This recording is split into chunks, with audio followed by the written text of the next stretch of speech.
Good morning everyone, welcome to the online class of target defence academy. बच्चों, आज फिर कुछ नई करंट अफेयर्स लेके मैं आपके सामने आ गया हूँ। आगे बढ़ने से पहले मैं आपको बता दूं भाई, एनडी और सीडीएस का रिजल्ट कल रात को अनाउंस हो चुका था और सबसे तेज सबसे पहले हमने अपने ग्रुप पर इसको अपडेट डाल दिया था। ठीक है, जिन भी बच्चों ने अपना रिजल्ट अभी नहीं चेक किया है तो वो तुरंत चेक कर ले। ठीक है, बहुत सारे बच्चे रिटर्न निकाल चुके हैं, है ना, हमारे पास मैसेज आ चुका है। चलिए अब हम बात करते हैं आज की टॉप करंट अफेयर्स के बारे में, है ना। टॉप करंट अफेयर्स की अगर हम बात करते हैं बेटा, तो मैं आपको बार बार बोलता हूँ, बहुत सारे बच्चे नए आ जाते हैं इसलिए बार बार बोलना पड़ता है कि जो भी हम ये पढ़ा रहे हैं इसका पीडीएफ भी अवेलेबल है और इसकी प्रैक्टिस क्वेश्चंस भी और क्विज भी अवेलेबल है। कहाँ पर? हमारे टारगेट डिफेंस एकेडमी के टेलीग्राम चैनल पर। तो आप हमारे टारगेट डिफेंस एकेडमी के बेटा टेलीग्राम चैनल को ज़रूर ज्वाइन करिए। उसका लिंक डिस्क्रिप्शन में दिया है। अगर आपके पास ऑलरेडी टेलीग्राम है, आप उसे अच्छा यूज़ करते हो तो टारगेट को सर्च करने में आपको बहुत टाइम नहीं लगेगा। तो चलिए बिना टाइम वेस्ट किए हुए शुरू करते हैं आज के टॉप 10 क्वेश्चंस, है ना भाई। जितने भी पेपर्स होते हैं उन पेपर्स के अंदर जो भी करंट अफेयर्स है उसको, या फिर उसके अलावा जो भी इम्पोर्टेंट फैक्ट्स है करंट में जो चल रहे हैं उनको लेकर हम यहाँ पर आते हैं। ठीक है, द हिंदू, इंडियन एक्सप्रेस, ठीक है, द बिजनेस लाइन, सारे न्यूज़पेपर को स्टडी करने के बाद हम आपको यहाँ पर टॉप का क्वेश्चंस देते हैं। ठीक है, तो पहला आज का क्वेश्चन, हुआ the first grand master from the Asia. Bharat का पहला ग्रैंड मास्टर, सॉरी एशिया से पहला ग्रैंड मास्टर कौन था? ठीक है, यूजिन टोरे, विश्वनाथ आनंद, पी ब्रगानंदा, के एमपी। तो बेटा अगर हम यहाँ पे बात करते हैं first grand master from Asia, है ना, यहाँ पे बेटा बात हो रही किसकी? एशिया की। तो आपको लगता है कि हाँ भाई विश्वनाथ आनंद हो गए? बिल्कुल नहीं। यूगिन टोरे पहले थे, फिलीपींस थे, है ना, और ये पहले एशियन ग्रैंड मास्टर थे। उसके बाद विश्वनाथ आनंद आए 1988 में, है ना। तो इनसे पहले आपके यूजिन टोरे थे। तो याद रखिएगा, एशिया का बेटा पहला ग्रैंड मास्टर कौन था? यूजिन टोरे, है ना। ये काफी इंपॉर्टेंट नाम है, इनको ध्यान रखिएगा। इनका चेहरा भी आपको यहाँ पे दिख रहा है, आप इसको आराम से ध्यान रख सकते हो। ठीक है, आई होप कि आपको बात समझ में आ रही होगी। ठीक है, नॉर्मल सा ग्रैंड मास्टर की बात हो रही है ना। फिर उसके बाद से तो इंडिया में ग्रैंड मास्टर्स की कोई कमी नहीं हुई, है ना। अभी देखो आर प्रगनंदा के बाद कितने सारे आ गए, आर प्रगनंदा हो गया, बहुत सारे ग्रैंड मास्टर्स आते जा रहे हैं। तो ग्रैंड मास्टर्स से रिलेटेड क्विज आपके पेपर में बन सकता है। तो अभी क्या हुआ कि जो सबसे पुराने ग्रैंड मास्टर था उनका एक इंटरव्यू निकला था द हिंदू में। तो मुझे लगा कि हाँ आपको ही उनका नाम पता होना चाहिए, तो मैंने आपके पास तुरंत उसका एक क्वेश्चन बना के ले आया। ठीक है, चलो यहाँ से आगे बढ़ते हैं। ये भी एक आर्टिकल था बहुत बढ़िया, मलेरिया को लेकर काफ़ी ज़्यादा बहुत सारे देशों में मलेरिया को लेकर एक लोगों के मन में आतंक बना हुआ है। लेकिन मलेरिया अभी तो फिलहाल इंडिया से ऑलमोस्ट इरेडिकेट ही हो चुका है, अब एशिया के बहुत सारे देशों से इरेडिकेट हो चुका है। ठीक है, तो नॉर्मल, एकदम नॉर्मल सा क्वेश्चन है, what is the literal meaning of malaria? ठीक है बेटा, मलेरिया की बात कर रहे हैं। ठीक है, माला एरिया, है ना। याद रखिएगा, मलेरिया जो है वो इटालियन वर्ड से बना है, ये एक इटालियन वर्ड है, माला एरिया। तो इसका लिटरल मीनिंग क्या होता है? तो बेटा अब जब आप इसका नाम देखोगे समझोगे तो भैया लगेगा कि बैड मॉस्किटो या बैड फीवर या बैड पैरासाइट, बट इसका आंसर है बैड एयर। इनिशियली जब मलेरिया की शुरुआत हुई थी ना बेटा, ठीक, तो लोगों को लगता था ये एयरबॉर्न डिजीज है, हवा से फैलती है, गंदी हवा से फैलती है, लोगों को ये लगता था, है ना, काफी साल तक। फिर 1880 1880s तक, कहाँ तक बेटा? 1880s तक। 1880s में आपके एक फ्रेंच डॉक्टर थे, अल्फांसो अल्फांसो एल, इन्होंने सबसे पहले बताया बेटा ये पैरासाइट से फैलता है। किससे फैलता है? पैरासाइट से, है ना। फिर 1885 तक आते हुए, है ना, 1885 86 तक आते हुए, ठीक है, दो साइंटिस्ट थे हमारे, ठीक है, एक आपका था कैमिलो गोल्गी और प्लस एंजिलो सेली, ने ये कंफर्म कर दिया बेटा ये पैरासाइट से ही होते हैं, है ना। किससे होते हैं? पैरासाइट से फैलते हैं। ठीक है, फिर आगे आते आते 1892 तक बेटा, 1892 तक एटोर मार्चेफेवा ने ये बताया कि ये पैरासाइट की 5 स्पेसीज होती हैं, उन 5 स्पेसीज से ज्यादा स्प्रेड होते हैं, 5 स्पेसीज से, है ना। एटोरो मार्चिसफावा ने बताया, ठीक है। ठीक, फिर लेटर ऑन धीरे धीरे करके हमारे एक साइंटिस्ट थे बेटा, उनका नाम था पैट्रिक मैनसन। पैट्रिक मैनसन जो थे ये बहुत इंपॉर्टेंट साइंटिस्ट थे, है ना। इनको बोला जाता है फादर ऑफ ट्रॉपिकल मेडिसिन, है ना। फादर ऑफ ट्रॉपिकल मेडिसिन मतलब ट्रॉपिकल ट्रॉपिक्स में जो प्लांट्स पाए जाते हैं उन पर बहुत रिसर्च की हुआ था इन्होंने। तो पैट्रिक मैनसन ने सबसे पहले एक आइडिया दिया कि बेटा ये पैरासाइट से तो होता है, लेकिन पैरासाइट को बॉडी में इंजेक्ट कौन करता है? मॉस्किटो, है ना। पैट्रिक मैनसन ने इस चीज को दिमाग लगाया और बताया कि भैया ये किससे आगे फैल सकता है? मॉस्किटो से, ठीक है। और बाद में रोनाल्ड रॉस ने इनकी मेंटोरशिप में इसको प्रूव कर दिया। तो हम फाइनली यही जानते हैं कि भैया रोनाल्ड रॉड्स का नाम। लेकिन रोनाल्ड रॉड्स से पहले जो इसका हिस्टोरिकल एरिया था वो भी एक डार्क साइड है, जिससे कभी कदार एक ऐसे क्वेश्चन बन सकते हैं जिसमें आप फंस सकते हो। आगे की कहानी तो मैं आपको कई बार बता चुका हूँ, रोनाल्ड रॉड्स से आगे की कहानी पूरी मैं बता चुका हूँ। लेकिन उससे पीछे, ठीक है, सबसे पहले एक इटालियन वर्ड माला एरिया से जनरेट हुआ। माला एरिया का मतलब बैड एयर, ठीक है। फिर कई सालों तक इसको लगा कि ये एयर से फैलता है, बाई एयर, तभी इसका नाम पड़ा मलेरिया, है ना।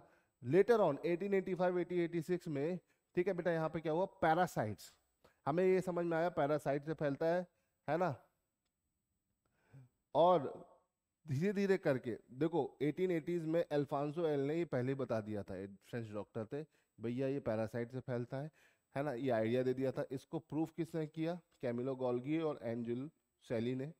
फिर 1892 में थोड़ा और इस पे चीजें चेंज हुई कि भैया पैरासाइट कोई एक नहीं, 5 डिफरेंट डिफरेंट पैरासाइट होते हैं प्लाज्मोडियम के, है ना। प्लाज्मोडियम वाइवेक्स होता है, प्लाज्मोडियम मलेरिया होता है, इस तरह से 5 डिफरेंट डिफरेंट स्पेसीज होती है जो कि प्लाज्मोडियम की मलेरिया फैलाती है, ठीक है। फिर पैट्रिक मैनसन जो फादर ऑफ ट्रॉपिकल मेडिसिन कहलाते हैं, इन्होंने क्या किया? इन्होंने एक गैस अपने पूरे रिसर्च वर्क से किया कि भाई ये मॉस्किटो से फैल सकता है। और ये चीज़ बताई अपने चेले को, रोनाल्ड रॉस को, उनको मेंटोर किया। और रोनाल्ड रॉस ने फाइनली इस चीज़ को प्रूफ कर दिया कि भैया ये मॉस्किटो से फैलता है। कौन सा मॉस्किटो? एंडीज, सॉरी एंडीज बोल दिया, एंडीज से तो डेंगू होता है। एनोफिलीज, याद रखिएगा, ठीक। बाद में ये क्लियर हुआ कि भैया ये एनोफिलीज की सारी कैटेगरी में नहीं, बल्कि फीमेल एनोमिलीज से फैलता है, एनोफिलीज से, है ना। आमतौर पे ये याद रखिएगा, काटने का, खून पीने का काम कौन करता है? फीमेल, है ना। अब यहाँ पर लेटर ऑन फिर हमें बीमारी के बारे में तो पता चल गया, लेकिन धीरे धीरे करके हमें ये भी समझ में आया कि इसका इलाज क्या है? कुनैन। और कुनैन बेटा कहाँ मिलता है? सिनकोना, सिनकोना के बाग पर, सिनकोना नाम का एक पेड़ होता है उसके बाग पर। तो ये बड़ा लंबा चौड़ा आर्टिकल लिखा हुआ था द हिंदू में। तो वहां से देखो एक साइंस का एक क्वेश्चन बन सकता है, ठीक है। बाकी तो पीछे की कहानी आप सब जानते हो। शुरू में जो चीज़ आप नहीं जानते हो मैंने उसको आपको बता दिया है। आई होप कि आपको ये क्वेश्चन बहुत समझ में आया होगा, है ना। और जो एक्सप्लेनेशन मैंने दिया ये भी अच्छा लगा होगा। बेटा बढ़िया लग रहा है तो लाइक और शेयर करते रहो, ताकि ज़्यादा से ज़्यादा लोगों तक ये सारी चीज़ें पहुँच सके, है ना।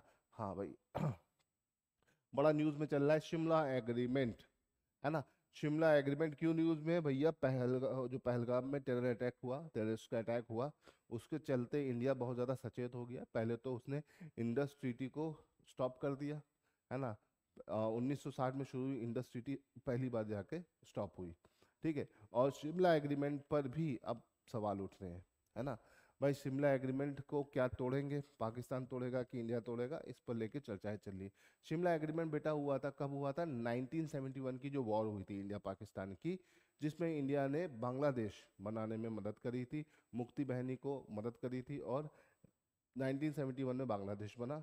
और उसके बाद ही ये शिमला एग्रीमेंट हुआ, है ना बेटा। शिमला एग्रीमेंट की अगर हम बात करें तो वो हुआ 1972 में, है ना, याद रखिएगा। अगर आपसे कोई पूछे कि भैया शिमला एग्रीमेंट कब हुआ, तो वो 1972 में हुआ, इसे याद रखिएगा।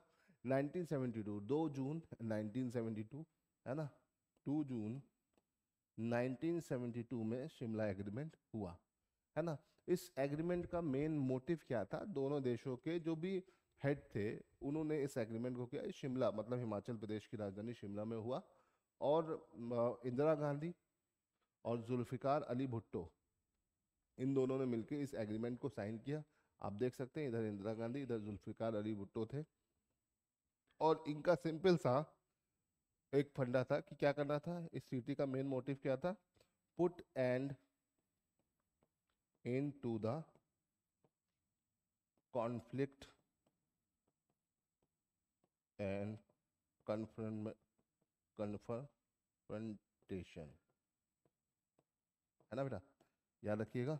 इसका मेन मोटिव था भाई जितने भी विवाद चल रहे हैं, जितनी भी लड़ाई झगड़ा चल रहा है, उसको खत्म करना और शांति से रहना। तो अब क्या ये शांति समझौता भंग होगा, इसको लेकर कई सारे आर्टिकल्स बैक टू बैक आ रहे हैं, पेपर्स में आ रहे हैं। तो इसलिए मुझे लगा कि शिमला समझौता थोड़ा सा जानने वाला हो गया है, इसको समझिए, है ना। कब हुआ, 1972 में। इस पे एक फुल वीडियो मैं बनाऊंगा जिससे आपको पूरी इस पे ज्ञान मिल जाए, ठीक है। चलो मैं यहाँ से आगे बढ़ते हैं बेटा। हाँ भाई, 2 days strawberry festival will host by which state, ठीक है भैया। स्ट्रॉबेरी फेस्टिवल, स्ट्रॉबेरी तो खाया ही होगा आप लोगों ने, बहुत ज़्यादा खट्टी मीठी होती है, और स्ट्रॉबेरी के लिए 2 दिवसीय फेस्टिवल या बोल सकते हैं फेयर कहाँ लग रहा है, मणिपुर, मेघालय, मिजोरम, सिक्किम। तो बेटा अगर हम स्ट्रॉबेरी की बात करें तो ये फेस्टिवल, स्ट्रॉबेरी फेस्टिवल आपका 2 मई को लगेगा, कहाँ पर, मेघालय में। मेघालय की बात करें तो मेघालय में स्ट्रॉबेरी की अलग अलग वैरायटीज ग्रो की जाती है, और बहुत अच्छी वैरायटीज मिलती है। वैसे तो स्ट्रॉबेरी इंडिया में कई जगह पे ग्रो होती है, लेकिन मेघालय में इसका प्रोडक्शन अच्छा खासा होता है, ठीक है। तो इस बार ये स्ट्रॉबेरी फेस्टिवल आपका मेघालय में सेलिब्रेट हो रहा है। चलिए आगे बढ़ते हैं, है ना। MGS Narayan died recently, he was related to which field. तो भैया इनका निधन हो गया, MGS नारायण का। बहुत जाने माने व्यक्ति थे, ये एक हिस्टोरियन थे, केरला से थे, है ना। लेकिन इनकी हिस्ट्री की जो नॉलेज थी वो बहुत डेप्थ में थी, है ना। और द हिंदू की मैगजीन छपती है फ्रंट लाइन, उसमें 2001 से कई लंबे टाइम तक इन्होंने बहुत सारे हिस्टोरिकल आर्टिकल और रिसर्च वर्क पब्लिश किए, है ना। तो MGS नारायण जो है ये बहुत जाने माने व्यक्ति हैं, और इनको लेके एक बड़ा सा आर्टिकल छपा हुआ है, तो इसे ध्यान रखिएगा, ठीक है। इनका हाल फिलहाल में निधन हो गया, इसको आपको ध्यान रखना है। चलिए हाँ भाई, क्वेश्चन नंबर 6 पर आते हैं बेटा। Recently the national level old seed festival eastern Ghat biodiversity fair world held in, भैया ये पूरा नाम है ओल्ड सीड फेस्टिवल ईस्टर्न घाट बायोडाइवर्सिटी फेयर। तो भैया ये कहाँ पर हुआ, उड़ीसा, तमिलनाडु, आंध्र प्रदेश, गोवा। तो ईस्टर्न घाट है तो गोवा तो हो ही नहीं सकता, फिर बेटा बचा क्या, फिर बचा आपका इन तीनों में। तो इसका फेस्टिवल कहाँ सेलिब्रेट हुआ, आंध्र प्रदेश, वाइजैक, ठीक है। बहुत ही अच्छा फेस्टिवल है, लोकल लोग वहाँ के बहुत अच्छे से मनाते हैं। जब हम बात करते हैं ईस्टर्न घाट और वेस्टर्न घाट की, तो यहाँ पे रिच बायोडाइवर्सिटी पाई जाती है। तो नॉर्मली ईस्टर्न घाट की इस बायोडाइवर्सिटी फेस्टिवल को बहुत अच्छे से सेलिब्रेट किया जाता है, कहाँ पर, आंध्र प्रदेश के कई सारे डिस्ट्रिक्ट्स में। चलो आगे बढ़ते हैं। हाँ ये बड़ी न्यूज़ है, इंपॉर्टेंट है आपके पेपर के लिए बेटा, इसको गड़बड़ मत करिएगा, ये इंपॉर्टेंट है ना। रिसेंटली कैलाश मानसरोवर यात्रा restart by June after 6 year, by which route, है ना। भैया कैलाश मानसरोवर यात्रा जो है ये हम, कैलाश कहाँ पड़ता भाई, तिब्बत में, है ना। और 6 साल के बाद इस यात्रा को फिर से खोला जा रहा है ना। 6 साल क्यों, क्योंकि बीच में कोविड आ गया था, फिर भारत और चाइना के कुछ रिलेशनशिप गड़बड़ थे, तो 6 साल के बाद इसको ओपन किया गया, और जिसके चलते ये बहुत ज़्यादा इम्पोर्टेंट है। अब ये कैलाश मानसरोवर यात्रा किस रूट से हम ट्रेवल करते हैं, भाई एक तो न्यूज़ हो गई 6 साल के बाद। अब क्वेश्चन आता है कि भैया किस रूट से। तो या तो आपके पास 2 ऑप्शन है यहाँ पर, लिपू लेक, नाथुला, ये 2 ऐसे पासेज है जहां से मानसरोवर जाना आपके लिए आसान है। लिपू लेक पास जो है दारचूला उत्तराखंड में है, ठीक है, नाथुला पास गैंगटॉक सिक्किम में है। Gangtok is a capital of Sikkim, है ना। तो अब कहाँ से शुरू हुआ, तो ये बता, ये यात्रा दोनों जगह से शुरू हुई है ना, दोनों जगह से, लिपू लेक से भी और नाथुला से भी। और 750 यात्री यहाँ से जाएंगे, है ना। लिपू लेक पे ज्यादा ट्रैफिक है, नाथुला से कम ट्रैफिक है ना। 50-50 के चंक के बैचेस बनेंगे, है ना। कैलाश मानसरोवर यात्रा की बेटा अगर हम बात करते हैं तो ये 1981 में स्टार्ट हुई थी पहली बार। कब पहली बार स्टार्ट हुई थी? 1981 में, और तब से लगातार चली आ रही है ना। मेजर जो बोल सकते हैं कि जो बड़ा रूट है जहाँ से ज्यादा पब्लिक जाती है, दैट इज लिपू लेक पास, उत्तराखंड, क्योंकि वो इजी गोइंग है। सिक्किम का थोड़ा सा रूट हाई ऑल्टीट्यूड पे पड़ता है और वहाँ से पब्लिक कम जाती है नॉर्मली। लिपू लेक ज़्यादा ऐसे ऐसे मतलब इजीली गोइंग वे है, तो वहाँ से लोग ज़्यादा जाते हैं, है ना। आपके बैचेस हैं, है ना, 50-50 के 10 बैचेस जाएंगे। कहाँ से? लिपू लेक से। पूरा आर्टिकल लिखा हुआ है, उस आर्टिकल के जितने भी इंपॉर्टेंट पॉइंट्स हैं मैं आपके सामने लेके आ गया हूँ। ठीक है, जितने भी न्यूज़पेपर्स इंपॉर्टेंट हैं आपके एग्जाम पॉइंट ऑफ व्यू से, उनसे जो भी इंपॉर्टेंट पॉइंट्स हैं वो मैं आपको बेटा यहाँ पर डिस्कस करता रहता हूँ। ठीक है, आई होप कि आपको समझ में आएगा। कैलाश मानसरोवर यात्रा, ठीक है, इसको ध्यान रखिएगा। ये आप देख सकते हैं कैलाश पर्वत है, ठीक। और मानसरोवर का जो एरिया है वो बहुत ही हमारे लिए इम्पोर्टेंट है। वहाँ पे बहुत सारे ग्लेशियर्स हैं, और बोल सकते हैं बड़ी बड़ी जो रिवर्स है हमारे एशिया की, उनमें से ज़्यादातर कैलाश से ही निकलती है। चाहे आप इंडस की बात करें, इंडस जिसको लेके बवाल चल रहा है, इंडस ट्रीटी हो रही है, हुई है, वो भी कैलाश मानसरोवर मानसरोवर के पास से ही है।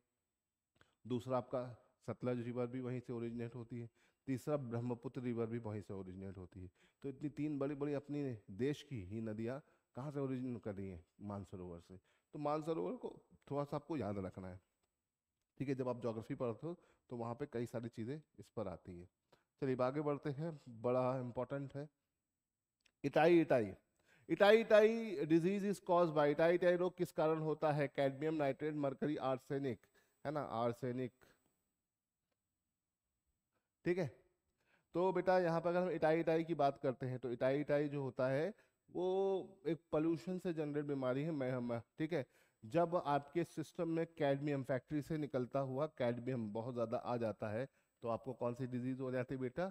Itai itai. इटाई इटाई में क्या होता है, ठीक है, इस तरह से आपकी बॉडी में डिफॉर्मेशंस आ जाते हैं, है ना, शेकिंग होती है ना। तो इसे ध्यान रखिएगा, इटाई इटाई डिजीज बहुत ही खतरनाक डिजीज में से एक है, अक्सर पेपर में आती है। नाइट्रेट से आपका ब्लू बेबी सिंड्रोम हो जाता है, ब्लू बेबी सिंड्रोम, याद रखिएगा, ब्लू बेबी सिंड्रोम होता है। नाइट्रेट बॉडी में ज़्यादा चला जाता है। नॉर्मली नाइट्रेट पेंट्स और डिफरेंट टाइप्स ऑफ जो बोल सकते हैं कि मटेरियल यूज होता है घर बनाने में, उनमें ज़्यादा होता है। मरकरी, मरकरी की बॉडी में जाने से आपको हो जाता है मीनामाटा डिजीज, बड़ी खतरनाक डिजीज है ना। मरकरी भी बहुत नुकसान करने वाला है। और आर्सेनिक, आर्सेनिक वाटर के थ्रू आपकी बॉडी में आता है और आपको बीमारी होती है ब्लैक फुट, ठीक है। तो ये सारे के सारे जो बोल सकते हैं मटेरियल है, ये सब के सब आपको डिजीज देते हैं। इनको याद रखिएगा, अक्सर मैच करने को आते हैं, इंडिविजुअली आ जाते हैं, तो बेटा इसको गलत मत करिएगा, ये सब याद रखने वाली चीजें हैं। चलिए आगे बढ़ते हैं। सू कैनाल, सू नहर किसको किसको जोड़ती है? तो बेटा सू नहर को लेकर अक्सर क्वेश्चन बनता है, याद रखिएगा। आपके पास यहाँ पर सुपीरियर, मिशिगन, ह्यूरॉन के ऑप्शंस बना के दिए हुए हैं। देखो आपके ग्रेट लेक्स होती है बेटा, क्या होती है आपके पास? Great lakes. ग्रेट लेक समझते हैं ना, जो पानी की फ्रेश वाटर की जो झीलें हैं,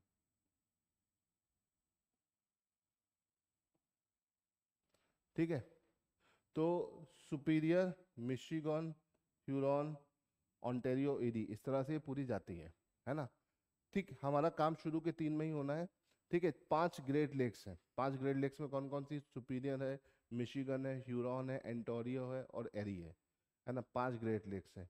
इन 5 ग्रेट लेक्स में से मिशिगन पूरी तरह से यूएस पे है, और बाकी जो है बाकी यूएस कनाडा के बॉर्डर पर है ना। 44 पैरेलल लाइन पर है, एंड 44 पैरेलल लाइन जो होती है बेटा आपका यूएस कनाडा का बॉर्डर होता है, तो इस बॉर्डर पर ये ज़्यादातर लेक्स हैं, तो ये दोनों देशों में पाई जाती है, सिर्फ मिशिगन को छोड़कर। अब यहाँ पे क्वेश्चन आ रहा है कि सू कैनाल किसके ऊपर है? तो बेटा सू कैनाल जो है वो सुपीरियर और ह्यूरॉन को कनेक्ट करती है, ऐसे अगर मैप से याद रखोगे तो आसानी से, वरना तुम सोचो कि भैया ये दोनों तो अगल बगल है, इनसे होगा ना, नहीं इन दोनों से होगा नहीं। ये सू कैनाल आपका किस पे, ह्यूरॉन और सुपीरियर पर। तो इसे याद रखिएगा, पेपर में अक्सर क्वेश्चन बन जाते हैं सू नहर के ऊपर। ठीक है, बहुत बेसिक बेसिक चीजें सब एनसीईआरटी में दिया हुआ है, तो आपको ध्यान रखना है। चलो यहाँ से आगे बढ़ते हैं। हाँ भाई, ये क्वेश्चन कई बार आया है। Who was the father of local self government in India? स्थानीय स्वशासन का पिता किसे कहा जाता है भारत में, है ना। देखिए, लोकल सेल्फ गवर्नमेंट मतलब हमारे पास पूरा देश है ना, कंट्री है। कंट्री बहुत सारे स्टेट से मिलके बना है, और स्टेट बहुत सारे डिस्ट्रिक्ट से मिलके बना है ना। तो भैया देश को चलाने के लिए तो हमारे पास पार्लियामेंट है, स्टेट को चलाने के लिए विधानसभा है, विधान परिषद है। डिस्ट्रिक्ट पर क्या होता है, उसे यहाँ पर आता है लोकल सेल्फ गवर्नमेंट, है ना।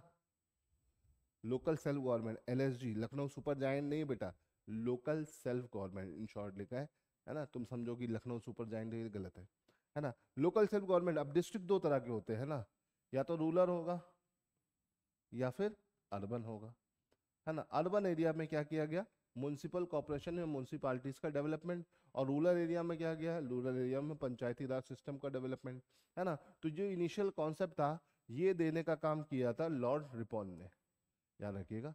लॉर्ड रिपन ने सबसे पहले इन सारी चीज़ों को बताया था, तो father of local self government इन्हीं को कहा जाता है। हाँ, इसको प्रॉपर इम्प्लीमेंटेशन भारत ने किया है 73rd कॉन्स्टिट्यूशनल अमेंडमेंट और 74th कॉन्स्टिट्यूशनल अमेंडमेंट से, है ना। इंडिया में इसको एक संवैधानिक दर्जा दे दिया गया है, इसे ध्यान रखिएगा, 73rd और 74th कॉन्स्टिट्यूशनल अमेंडमेंट के तहत। ये सब पॉइंट्स है बेटा, आपको ध्यान रखना है, ये सब पॉइंट्स पेपर में अक्सर आ जाते हैं। ठीक है, तो आई होप कि आपको क्वेश्चन बढ़िया लग रहे होंगे।